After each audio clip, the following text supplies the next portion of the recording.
भारत ने लिए ऐसे बड़े फैसले जो यूरोपीय कंट्रीज जितनी ज्यादा ठंडी है उतनी ही ज्यादा उनके अंदर भारतीय गर्म मसालों की बहुत डिम्ड है। हम आपको बता दें कि यूरोपियन यूनियन में 27 अमीर देश आते हैं। इनकी ईगो इतनी बढ़ चुकी है कि इन लोगों को अब भारत के मसाले मुफ्त में चाहिए। भारत ने हाल ही के कुछ सालों में जब से आर्थिक तरक्की करनी शुरू की है तब से इन देशों की नज़र भारत पर टिकी हुई है, जहां भारत की कंपनियां इनके सीधे निशाने पर हैं और भारत के जो प्रोडक्ट हैं उन पर एक्स्ट्रा ड्यूटी लगाई जाती है। इनके द्वारा भारतीय कंपनियों के प्रोडक्ट पर छोटी छोटी कमियां निकालकर या तो उन्हें रिजेक्ट कर दिया जाता है या फिर उन पर एक्स्ट्रा ड्यूटी इंपोर्ट कर दी जाती है, जिससे इन देशों में भारतीय कंपनियों को अपने सामान बेचने के लिए कई दिक्कतें आती रहती है। इन सब हरकतों के पीछे इन देशों का एक ही मकसद है कि इनको भारत अपने गर्म मसाले बिल्कुल कम कीमत पर एक्सपोर्ट करें। जब पहली बार वास्को डी गामा भारत आए तब वह जाते वक्त अपने साथ भारत से गर्म मसाले लेकर गए थे। तब से लेकर अब तक यूरोपीय कंट्रीज को भारतीय गर्म मसालों की इतनी लत लग चुकी है कि यह लोग इनके बिना अपना खाना तक नहीं पका सकते। लेकिन अब भारत ने इनको सबक सिखाना शुरू कर दिया है और उनकी अकड़ निकालने के लिए इनके खिलाफ एक्शन लेना शुरू कर दिया है। और हाल ही में खबर निकल कर आ रही है कि यूरोपियन यूनियन के लगभग 1500 से ज्यादा आइटम्स पर भारत ने बैन लगा दिया है, जिससे यूरोपियन देशों की नींद उड़ चुकी है। भारत ने कुछ महीनों पहले पूरी दुनिया के लिए चावल एक्सपोर्ट करने से मना कर दिया था, जिससे यूरोपियन देशों को खाने के लाले पड़ गए थे। पूरी खबर क्या है आइए जानते हैं आज की इस वीडियो में। लेकिन आगे बढ़ने से पहले भारत ने यूरोपियन देशों के खिलाफ सख्त कदम उठाने शुरू कर दिए हैं। उसके लिए वीडियो को लाइक करके चैनल को सब्सक्राइब जरूर कर ले। आपके लिए ये बस 1 सेकंड का काम है, लेकिन इससे हमारी काफी बड़ी मदद होती है। जब भारत ने राइस एक्सपोर्ट को बैन किया तब पूरे यूरोप में फूड प्रोडक्ट को लेकर पैनिक की सीरीज स्टार्ट हो गई थी। लोग सुपरमार्केट में जा रहे थे, राइस के बैग जहां भी उनको मिल रहे थे, लोग जल्दी जल्दी परचेस कर रहे थे और स्टॉक कर रहे थे। उनको पता चल चुका था कि दुनिया के सबसे बड़े राइस के एक्सपोर्टर यानी भारत ने पूरी दुनिया के लिए राइस बैन कर दिए हैं। अब यूरोप में वही स्थिति फिर से मसालों को लेकर होने वाली है, क्योंकि भारत ने अब मसालों को यूरोपियन देशों के लिए बैन कर दिया है। इसका मतलब यह है कि यूरोप में आने वाले समय में मसालों और अन्य प्रोडक्ट के दाम बढ़ने वाले हैं। इसलिए यूरोपियन कंट्रीज में मसालों की होल्डिंग शुरू हो चुकी है। यूरोपियन यूनियन भारत के साथ माइंड गेम खेली रही थी कि अगर भारत के मसालों में किसी प्रकार की कमी निकाल दी जाती है तो भारत उनको मसाले कीमत पर एक्सपोर्ट करेगा। आप में से कई लोगों ने ऐसे आर्टिकल देखे होंगे जहां पर यह लिखा है कि cancer causing chemicals found in 527 Indian food items by EU food safety authorities. मतलब साफ है कि यूरोपीय संघ के खाद्य सुरक्षा अधिकारियों ने कहा है कि 527 भारतीय खाद्य पदार्थों में कैंसर पैदा करने वाले केमिकल पाए हैं। लेकिन भारत इनका यह खेल बहुत पहले ही समझ चुका था। इसलिए भारत ने मसालों को यूरोप में एक्सपोर्ट करना कंप्लीट बंद कर दिया है। अब यह सुनकर लगता है यूरोपियन देशों के होश ठिकाने आने वाले हैं, क्योंकि दुनिया में इंडिया से बड़ा मसालों का एक्सपोर्टर कोई नहीं है।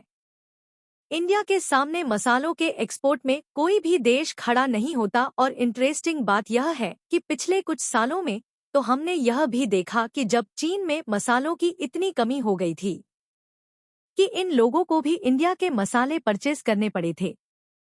चाहे जापान हो, साउथ कोरिया या आसियान ग्रुप के देश, यहाँ पर इंडियन मसालों की डिमांड लगातार बढ़ रही है।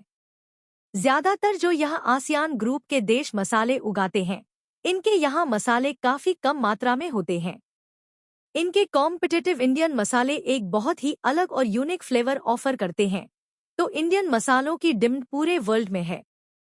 यूरोपियन यूनियन ने तो भारत के सिर्फ 27 फूड आइटम्स को रिजेक्ट किया था, लेकिन भारत ने यूरोपियन यूनियन के करीबन 1500 से ज्यादा फूड आइटम्स पर बैन लगा दिया है। बिजनेस स्टैंडर्ड के इस आर्टिकल में आप देख सकते हैं, जहां लिखा हुआ है कि India ban from cheese to whisky, India returns 1500 important food. वापस लौटा दिए हैं। मतलब कि अब वह भारत में नहीं बेचे जा सकते और इससे यूरोपियन कंपनी को इतना भयंकर नुकसान हुआ है कि आप सोच नहीं सकते। इतना ही नहीं, सबसे खास बात यह है कि जिन 1500 आइटम्स पर भारत ने बैन लगाया है, इनमें से करीबन 550 आइटम्स पिछले कुछ महीनों में रिजेक्ट किए गए हैं। और यकीन मानिए दोस्तों, यह एक बहुत बड़ा आंकड़ा है, क्योंकि यूरोपियन फूड कंपनीज के लिए भारत एक बहुत बड़ी मार्केट है, क्योंकि चीन में इनकी एंट्री नहीं होती है। ऐसे में भारत इनके लिए बहुत ज्यादा महत्वपूर्ण देश है। लेकिन भारतीय सरकार ने जिस प्रकार से एक्शन लिया है, इनके खिलाफ इनका भारत में रहना दूर भी हो चुका है और इसीलिए यूरोपियन यूनियन में यह मांग उठ रही है। भारत सरकार ने फूड आइटम पर जो भी बैन लगाया है, यह बैन जल्द से जल्द हटने चाहिए, वरना हमारी तो लंका लग जाएगी। भारत का इसमें कहना है कि इन आइटम्स में इंटरनेशनल स्टैंडर्ड के हिसाब से पेस्टिसाइड टैनर से ज्यादा पाया जा रहा है। इसीलिए हम आपके आइटम्स पर बैन लगा रहे हैं और भारत ने ऐसा करके यह भी संदेश दे दिया है कि पहले आप अपना रवैया सुधारिए। भारतीय कंपनियों और प्रोडक्ट्स के लिए जो आपका भेदभाव है, उसे आप ठीक कीजिए, वरना यह तो अभी शुरुआत है।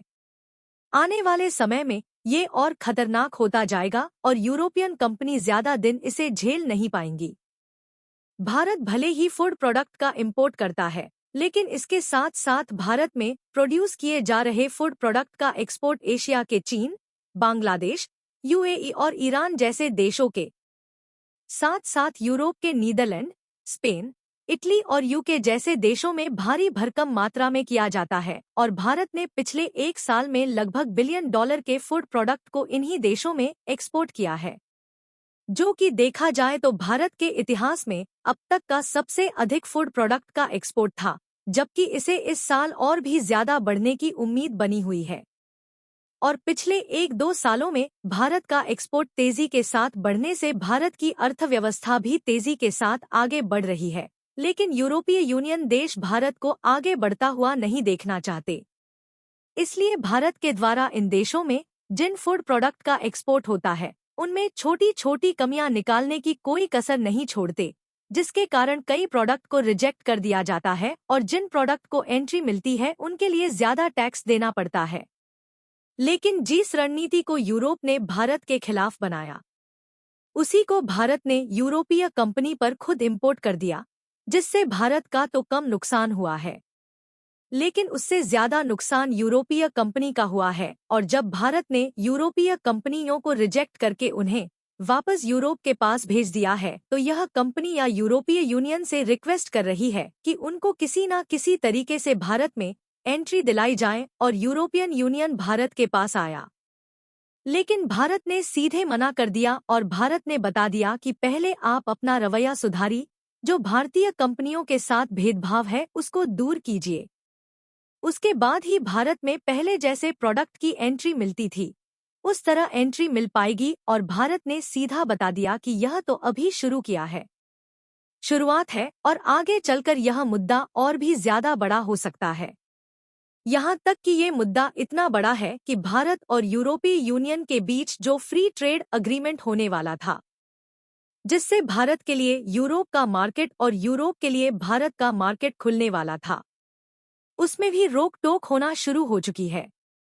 आज के लिए बस इतना ही, जल्दी मिलते हैं एक और बेहतरीन वीडियो के साथ। तब तक के लिए वीडियो को लाइक, शेयर और चैनल को सब्सक्राइब जरूर कर ले। जय हिंद, जय भारत।